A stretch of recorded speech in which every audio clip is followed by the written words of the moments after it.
And we are back and with the full crew. I can't believe this. This is good. This is what playoff does to you. Everybody committed, everybody making this the most important thing of their day. And it's always good to come here and make some fun of Edson. Right, Edson? How are you, brother? I'm still a little. I don't know. I still can't believe that we lost the way that we did on Saturday. But we'll talk a little bit more. I think other than that, I'm doing splendid. Joe, Roberto, Jonathan. Been a great couple of days, and it's always a good day to talk soccer with you all. Yeah, a big events weekend overall, right? If especially here in Austin, we had F1, we had Austin FC playing a playoff game, and then everything going on the with our USL Championship playoffs, and we also had a very cool live spaces on Saturday also, where we hosted Nick Murray from the USL headquarters. Amazing chat. It was a great conversation. I really enjoyed, and there was a lot of conversation that was not just related to the playoff itself. So you have the chance to go back on Twitter, find that spaces, and listen to it. It was a very, very cool conversation. So once again, thank you very much for the USL front office. Greg Lalas helped us connect with Nick, and Nick for making time on a Saturday to come over. Um, let's go all the way to the borderland there. Joe, how was your weekend? I know you did some football game besides soccer also, right? Yeah, hey, how's it going, Roberto? It's nice to be back with you all. It's and Jonathan. Yeah, no, did that, and obviously kept an eye on what was the playoffs for the USL championships. Had to see how my predictions were going to go, and I was a little bit successful on that side, so I was happy about that. But all in Later, all, but since you're talking about it, just out of the six games over the weekend, Joe got 5 out of 6 wrong. The only one that he got wrong was he betted on Birmingham, and Pittsburgh made the semifinals. Then me and Edson, which we is both cruel got because they went And down he to a was really penalty close kick. too. Yeah, it went down to Yeah. penalty kicks, and not only that, an extended penalty kick series, right? Was it in Yeah. 7-6 or what was 10? 10 rounds. 8-7 was the final count. Oh, All right. okay, yeah. Jeez, I didn't know Yeah, if I so had been 10. we could give a tie. We'll give a tie to you, brother. But No, but yeah, I other got than four. that, I got 4 games right. Edson got also 4 games right, for 4 winners right, and then Jonathan, our fan from San Antonio, man, down on I-35, you got 3 of them wrong. But man, I gotta tell you, getting the RGV game wrong, which I did also. Uh, how did San Diego lose that game? It was supposed to be San Diego all the way, and they lost 3-0, a couple of red cards, a whole mess of a game, right?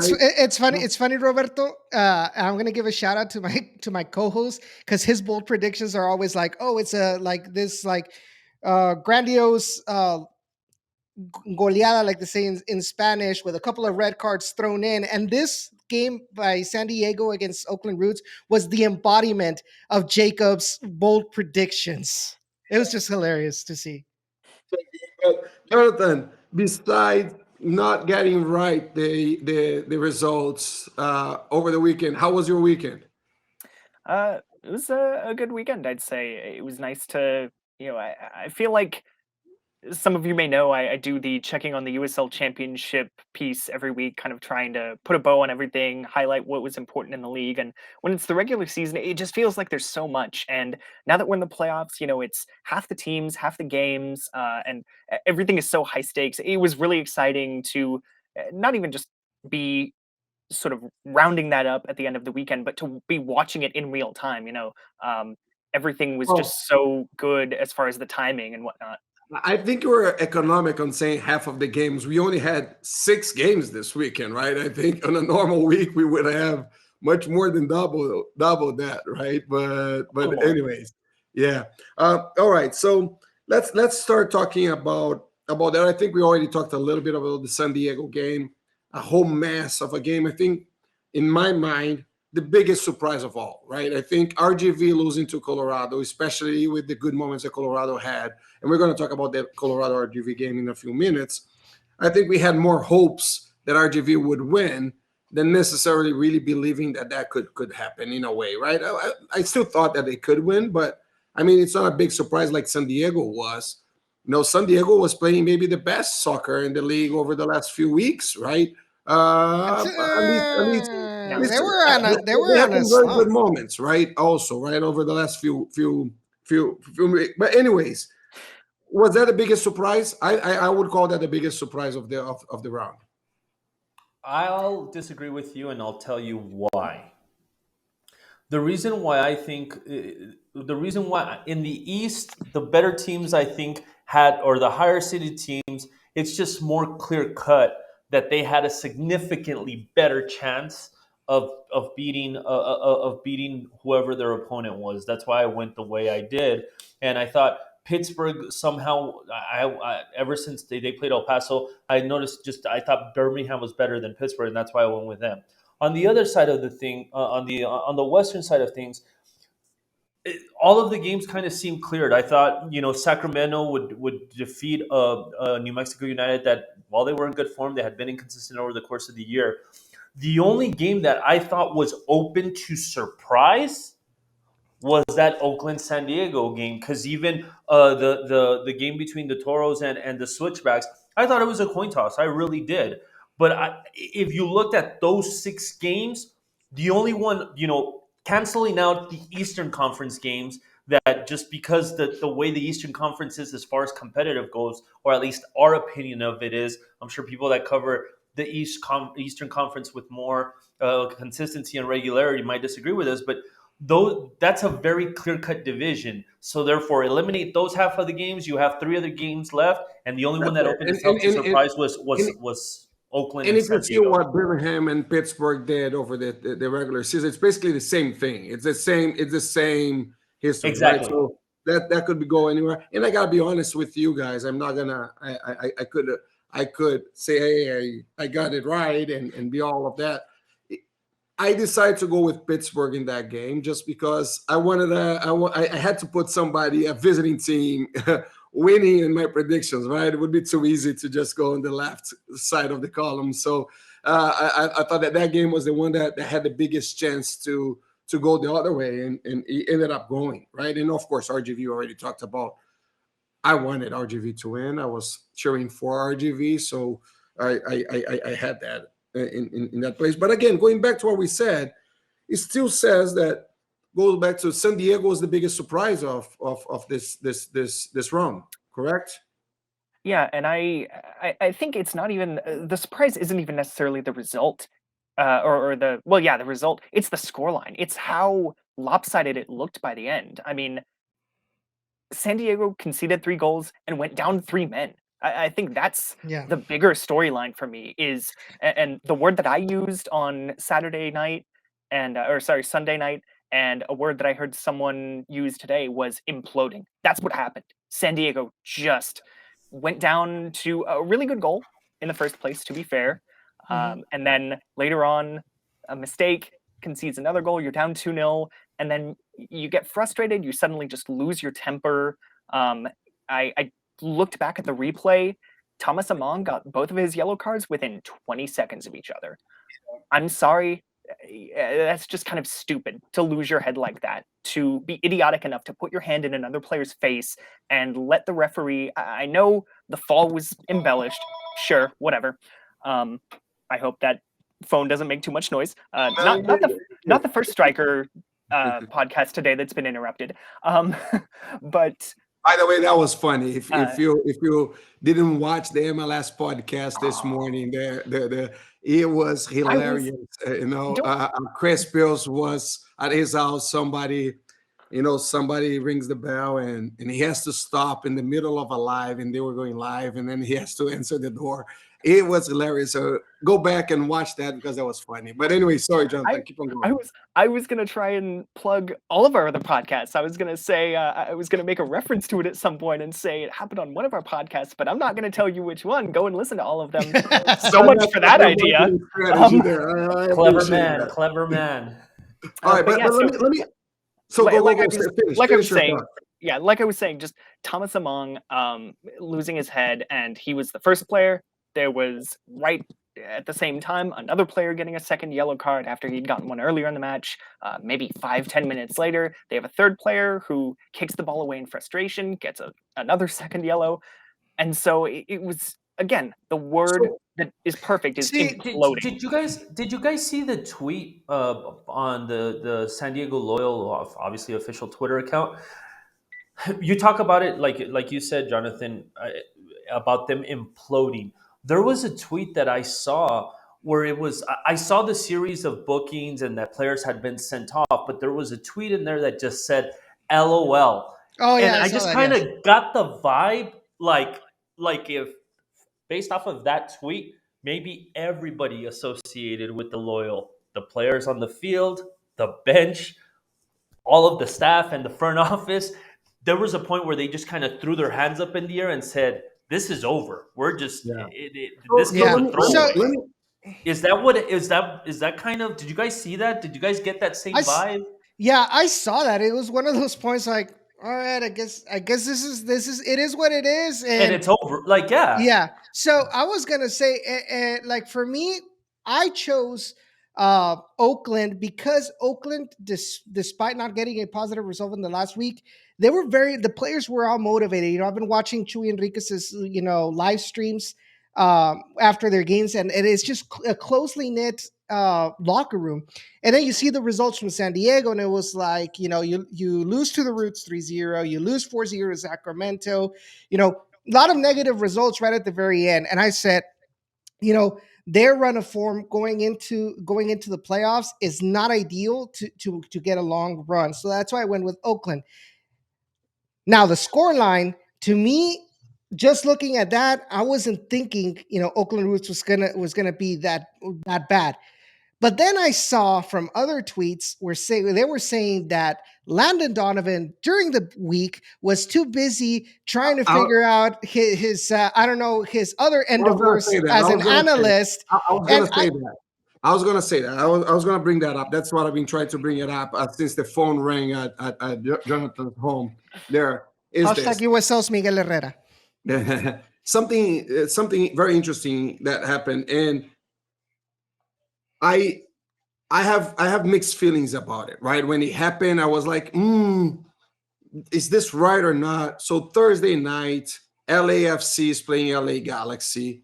Turn on the TV to watch the game, the playoff game on MLS, and Landon Donovan is the commentator. He is there for the whole game, and he we was the all color know commentator for all 90 minutes, right? for all 90 minutes. That's what I'm saying. If it was just for like an interview before the game starts, okay, right? It's easier. I even thought it was interesting. I said, oh man, that's cool, because usually a coach wouldn't do that. There's the whole thing about, oh, this is a special week. I can't do anything. You can't even get the coaches to go to an interview somewhere else. And all of a sudden, London is there in LA. All right, few hours away, couple of hours away. It's fine, but it's still a couple of a drive and whatever.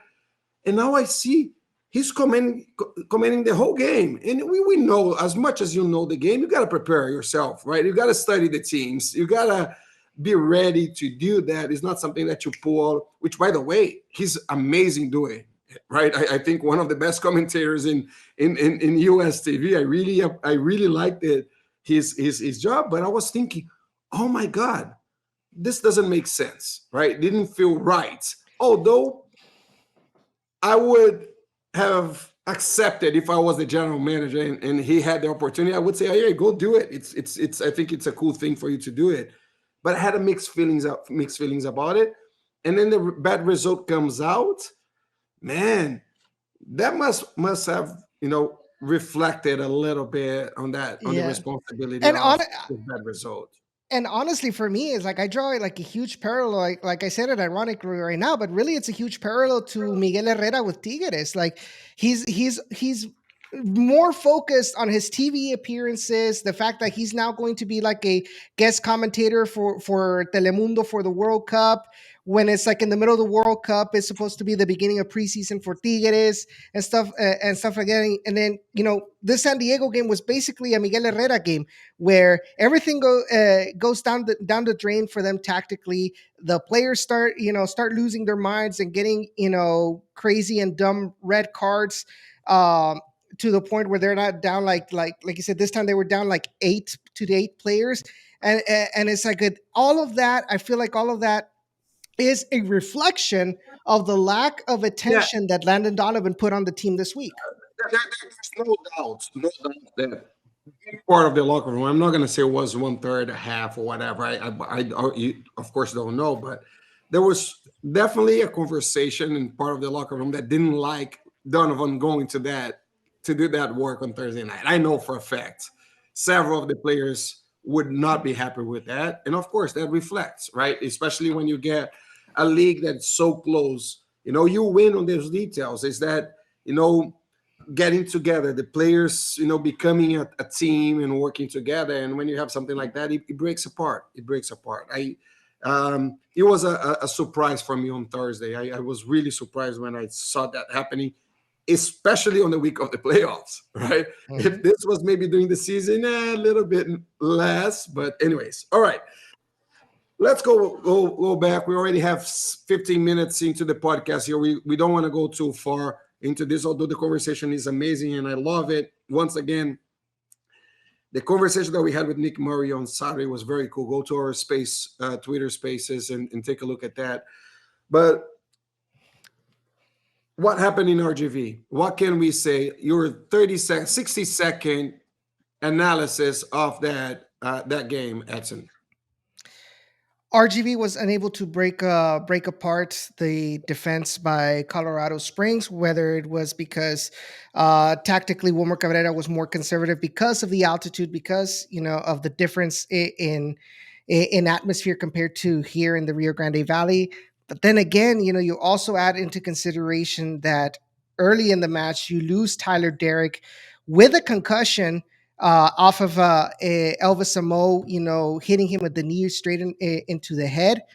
And, with Colin Miller, RGV held on, but a mistake, a lack of communication between in the back line opened the door for Colorado Springs to get, those 3 goals in the last almost 10 minutes of the match. And that ended RGV's, hopes to make another round into the playoffs, at least to try to equalize what they did last season. Was Colorado that scary good Colorado at the beginning of the season, or was just RGV just couldn't do it?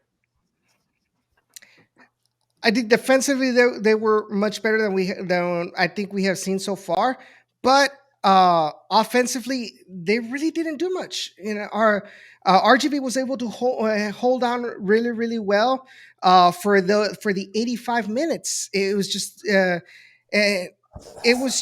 RGV just couldn't get inside the box. They only had 5 shots in total.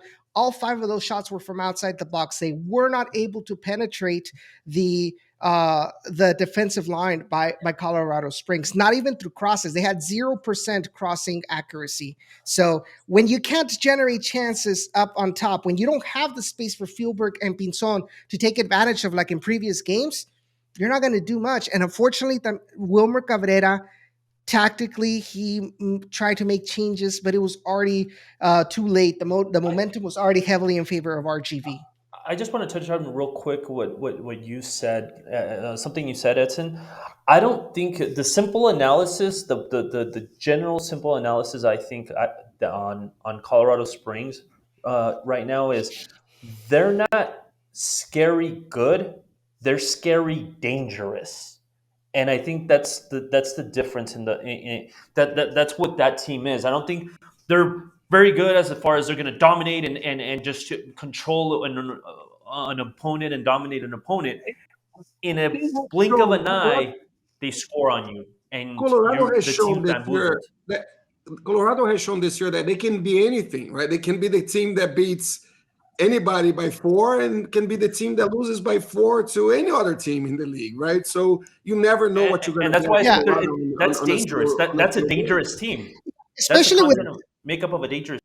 especially with the fact that RGV, when the goal was scored by Colorado, the first one, they needed to take risks to try to find an equalizer. So what happened? They opened up the spaces in the back outside on the wings. Well, that opened up the space for Galena to take advantage with his speed, get past the defenders, and then the second and the third goals came in for Colorado. That's basically it. Now there were the referee was bad, I think, overall, with a missed handball. That foul on Tyler Derrick should have been a red for Elvis Amo. Didn't show it. But then again, the biggest reason why, and I think fans need to understand, is the biggest reason why RGV lost was not because of the ref. It was simply because at the time that they needed to stay concentrated, they were unable to. And how many times did I say that during the season, that while they were good for 90% of the time, our defensive line in that 5-10% of the games, they make one mistake, and And you lose the that's game. always been the difference. All right. So that was with RGV. Let's go now to this coming weekend. An important game for Texas, right? We only got 2 teams at this point on any pro leagues from Texas, still trying to make something happen in the playoffs.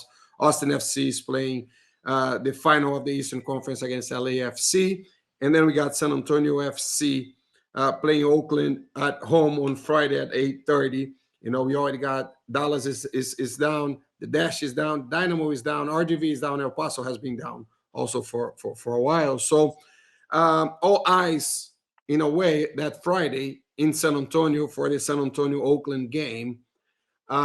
Watching Oakland beat San Diego by 3-0, the way you went, the way we just talked about, Jonathan, did a yellow light or a yellow flag or whatever you want to call, yellow light went on in San Antonio for this Friday game, or nothing has changed?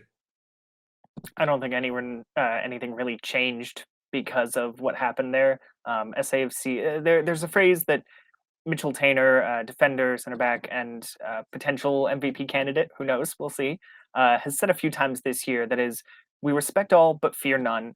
And regardless of what team they were going to play, I asked Tainer and a couple of other players, did you have a preference as far as who you were going to play? Did you have any specific reaction when it was Oakland? And Tainer just kind of said, yeah, honestly, it's the same reaction that we would have had with anyone, where, all right, that's our opponent. Let's go. Let's control what we can and try and do our job.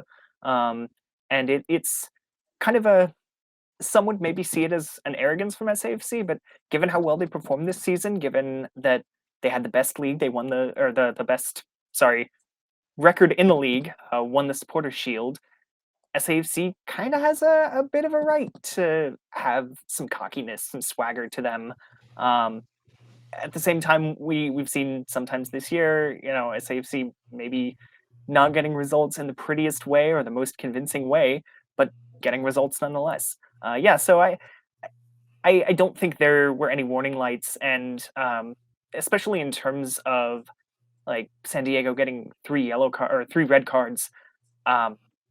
I saw some San Antonio supporters saying we need to keep an eye out on this. We need to make sure that our players, keep their heads screwed on right, and because Oakland is really good at baiting San Diego, and I'm like, I don't think it's Oakland egging them on as much as just San Diego imploding. Well, I think it's important reminder here that these 2 teams played in June, a 1-1 tie in San Antonio, and then they played again in September on a 0-2, a 2-0 win for San Antonio, playing in California, right? So a good record of this team playing against Oakland. So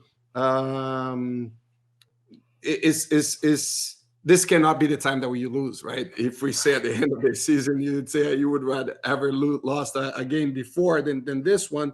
But so you feel confident about about the team, Jonathan? Still, do you think that the team can, or did you feel the players confident when you talked to them this week? And of course, Marcina. Yeah, no, the players, as always, were pretty confident. Last week they talked about how they were just kind of, without knowing who they were going to face yet, they were just kind of focusing on themselves. They were focusing on maybe not an opponent, but situations that they might be facing. Being a man up, being a man down, 2 goals up, 2 goals down, whatever it might be. And then obviously Sunday they know who their opponent's going to be. But yeah, there was definitely a confidence, and I think it's kind of ironic in a sense that SAFC got a better result in Oakland than it did in San Antonio. Oakland is a scrappy team, is not an easy team to beat, even if it's not a team that's necessarily racking up a lot of wins. And this is something when I previewed all the teams in the West for what they might have going into the playoffs, I said one of the things that might kind of burn SAFC is having home field advantage and having to deal with teams that are just going to come in and, in the regular season, it was coming in, playing for a draw, playing for a point. The playoffs equivalent of that is playing for a penalty shootout. We'll see if Oakland wants to do that again, but I can't see it being a 3-0 blowout like it was in San Diego. SAFC will not concede that many goals, and if it does, it will put its heads down and find a way to get back in it and, at the very least, put up a fight. All right. So predictions a little bit. Let's go on everyone here. Jonathan, your prediction is San Antonio against Oakland. What do you think is going to happen? In terms of the result, I'll go with a San Antonio win. I'm fairly confident, especially with the lack of rest that Oakland will have had, playing Sunday night, having to travel back from San Diego and then having to travel to San Antonio for a Friday night game. Ugh, that's a short week. That's a rough week. By the way, I'm sorry to ask you, not preparing this. I don't know if you have the answer. Why is San Antonio playing on a Friday, not Saturday? Is there a Spurs game on Saturday, or is it just Halloween weekend? Do you know what it is? Honestly, I hadn't looked to see if there was a Spurs game. I believe there is an Elton John concert Saturday night. Maybe that's what they're trying to avoid. I don't know. That makes sense. You wouldn't want to go against anything. I mean, you're in a lose-lose situation because on Friday night you're going to lose out to high school Friday night football. I was going to say you do have high school football though, but I think for 1 week you might have that. You might have that break. All right. Yeah, and it's not the Spurs. It's not the Spurs. They play away. All right. Okay. Joe, what's your prediction on San Antonio and Oakland? San Antonio. I mean, I think at the end of the day they'll get the win by any means. All right, Edson. I'm going to go against you, and I'm going to say Oakland Roots. All right. I'll go with San Antonio FC here also on the obvious one. All right, Jonathan. I'll be waiting for your tweet, Jonathan, that says I didn't go against the Texas team. I went in favor of. All right, Jonathan. Before we go to the prediction for the other games, anything else from the San Antonio game or from San Antonio, press conference this week? Anything that you want to talk about? Nothing in particular, I guess. Like I said, SAFC is confident. If there's anything I would bring up, something that Alan Marcina and Mitchell Tainer and Sam Adeniran brought up was that for whatever reason, this Oakland team is just really tough in the playoffs. Last year, upsetting El Paso 1-0 in the first round, going to the eventual champion Orange County and losing in a penalty shootout there, but after a scoreless draw, so didn't concede there, and then beats San Diego 3-0. Oakland, in some quick math here, 300 minutes of USL Championship playoff soccer, has not conceded. So that's a tough record to go up against. But at the same time, SAFC has pushed some records this season. So if any team's going to do it, it could definitely be them. All right, cool. All right, next game that we're going to talk. So again, San Antonio FC is playing Oakland on Friday, 8:30 p.m. If you can't go to the stadium, 7:30. Sorry, you're 7:30. You're looking at the USL site, and it probably has times in Eastern time. All right, sorry. So 7:30 p.m. Central Time. All right. All the games on ESPN Plus, but if you are in the San Antonio area, even in the Austin area, if you have the chance to come down to San Antonio to see this game, we got to always support. This is the moment that we got to sell out. We got to make sure that we support the local team, and hopefully San Antonio has that support over this weekend. All right, next game, Louisville, Pittsburgh. I'll start with this one. I'm going with Louisville. This game Saturday, 6:30 p.m. Central Time. I'm going with Louisville. Edson. Louisville as well. Joe. Louisville. Never bet against Louisville. They have made the conference final every year of their existence. All right. I can't see that changing. Next game Saturday, 7 p.m. Colorado hosting Sacramento. Who didn't start yet? Let's go with Joe. Joe hasn't started yet. Colorado keeps its run going. Colorado. All right. I'm going to go with this one with Sacramento. Jonathan. I'll go ahead and go with Sacramento too. I think this might be the closest match of this round, but I'll give the edge to Sacramento. Edson. I will give them Sacramento as well.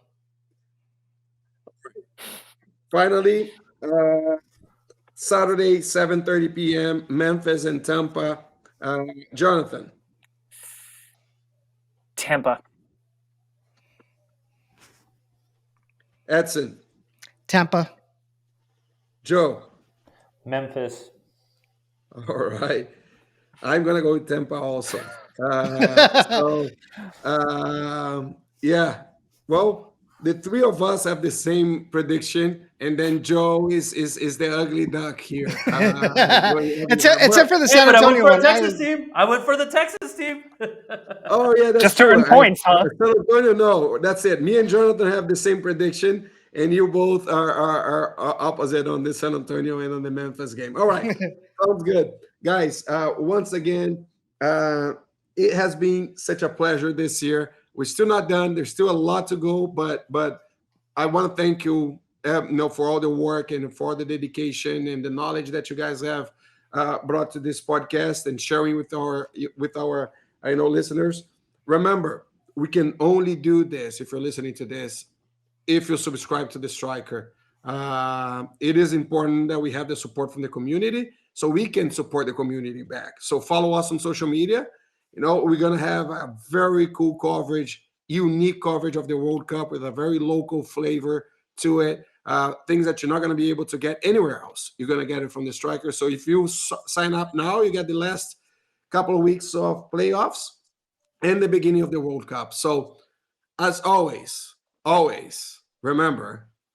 Oh, wait. Yeah, I forgot two things. You got to make sure your balls are ready for game day, guys. Oh, that was not it, but yeah. So that's it. So Edson, not Edson, Jonathan. Before we go, please make your merch call there. Yeah, I was not expecting to have to do this off the top of my head. All right, so hold on that while we got Joe, and now I'll come back to you, Joe. Before we go, I almost forgot about that. 60 seconds update on El Paso Locomotive. The announcements for players that are not coming back continue, and the players that are staying, those announcements also continue. So far, it's been verified that Eder Borelli, Aaron Gomez, Emmanuel Sanupe, Miles Davis, and someone else that's escaping me are going to stay, which isn't really news. We know if you dug deep enough, you know that they still had time left on the contract. So it's not like if negotiations, have been done, or it was suspected that those players were the ones that were going to stay. And that's definitely the case. Today, though, with the announcements of the players staying, Lucho Solinak is another one that's staying in El Paso. He returns for the Locomotive. This morning, though, it was Locomotive fans were once again a little upset on social media with the announcement of FC Tulsa that Richie Ryan will be on their coaching staff for next year. There's a lot of upset people with regards to Richie going elsewhere, and I guess it's the double-edged sword of being in the front office of a soccer club, but I kind of like it because it shows that the El Paso fans are invested and they're educated and they know who to point fingers to. Andrew Forrest isn't becoming a very popular person this past week and a half um, on social media, with a lot of the most engaging and invested Locomotive fans and group of fans. They're not too happy with some of these decisions. Of course, Andrew hasn't commented, in all fairness, and of course, obviously, he'd be invited to come on to the Striker Tejas podcast and talk, what the end of the season was like for this team. He hasn't said anything, and of course, like you've made it known, Roberto, on this podcast, the way you and I have talked about it on the phone. There's two sides to every story, and so far we've only seen one side, and that's players leaving, players not returning and whatnot, and going to other teams now, as is the case with Richie Ryan, a player that the fan base and he had expressed that he wanted to stay in this club as long as possible, even after his playing days were over. So, on that aspect, the drama continues. The soap opera continues with this team. Yeah, we did talk a lot about this week, right? Every time that the club announced somebody that's leaving or staying, we had the chance to chat a little bit, and with myself being on the front office of a club myself, right, in the past, there's always, like you said, two sides of the story, right? It's sometimes the club wants the player to stay for whatever reason the player doesn't want to stay. There's a cycle that they want to know, that cycle it finishes in their mind and they want to go somewhere else. They need new challenges. They need new places. Sometimes it's the wife that doesn't want to stay in the city anymore. You never know, right? So there's always more to it. One thing that I can say, and I'm biased on this, I can say I'm biased, is I'm a big fan of the organization overall, right? I'm a big fan of Alan, big fan of Andrew, especially. Andrew, I can disclose here, I can consider a good friend, a good colleague that I made between our work, myself with the Austin boat and him in El Paso. So I know the potential and I know the qualities that he has and I know the passion that he has for what he's doing with this team. So I most likely would say that there are some challenges that they're going through with the whole moment. And we'll make sure to have Andrew here at the right moment. Let's get the playoffs done. After that, we'll invite him to the podcast. I'm sure he's going to join us and he's going to be able to share some of those stories. All right. Let's plug in our merch, our commercial side. You guys help us. If you support our sponsors, you're also supporting us. And we've got a good discount code here for Manscaped. So use it and support what we're doing. Yeah, we made reference to Manscaped earlier, and if you listen to any of our other podcasts, you might have heard other promo codes, but the best promo code of all in our podcast network is obviously Tejas, Tejas. With that, you'll get 20% off the Performance Package 4.0 from Manscaped, and that gets you the Lawnmower 4.0, and that is a trimmer that features a cutting-edge ceramic blade that reduces grooming accidents. I had a whole joke planned for this about not cutting your ding-dong in reference to Chris Bills and his what happened on the Striker MLS podcast earlier. But also, if you also get the Weed Whacker, which is a ear and nose hair trimmer. That's something that I talked about a couple weeks ago, that suddenly I'm at an age where it can actually be useful. It happens. We get older. Take care of your hair, take care of your body. And in addition to that, you'll also get the Crop Preserver Ball Deodorant and Crop Reviver Ball Toner. And I haven't had a chance to try those out yet, but they sound great. And come on, who doesn't want to get something called ball deodorant? Aren't you just curious what's going on there? By the way, Jonathan was the one that got lucky. That was the one that got the kits to test all the products before we commented here. I know all the other three of us were all jealous that we were not the ones that got it. So no, Jonathan has been using the products, and I don't know. I'm not going to put words in your mouth, Jonathan, but how good are the products? Are you enjoying those? So far, so good. I haven't had any accidents, and I've honestly, I've never been the biggest person on grooming in in that area. But hey, if I feel like it, I've got all the tools to. And again, that's thanks to the Performance Package 4.0 from Manscaped. Again, promo code Tejas, get you 20% off. It's manscaped.com. All right. All right. Joe, Edson, Jonathan, thank you very much, guys. Really appreciate your support. Really appreciate everything that you guys do for us, for our soccer community in the state of Texas. And gonna finish like we always do. Always support local soccer.